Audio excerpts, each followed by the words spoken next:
Hello. Today I'm going to show you how to check and refill engine oil of your Suzuki Swift. Open the car hood and have a look.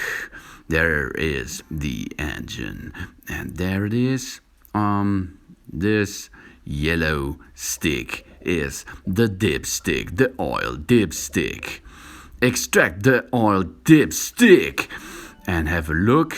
There are two holes, and the upper hole is the maximum point, and the other hole is the minimum point of the engine oil.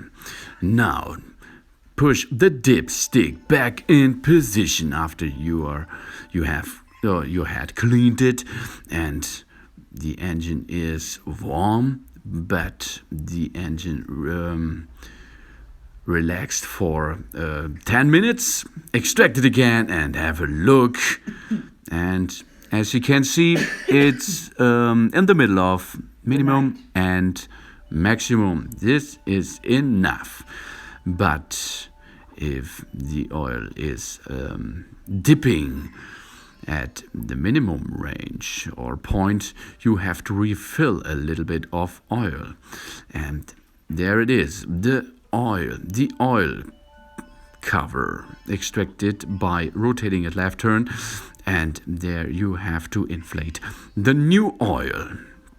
Oh, nice cap. Now rotate it back in position and have another test after you refilled some oil until you reach the minimum, over the minimum and under the maximum range. So that it is, engine oil. Thanks for watching. Please subscribe me and give me your positive feedback, and see you next time. Soon.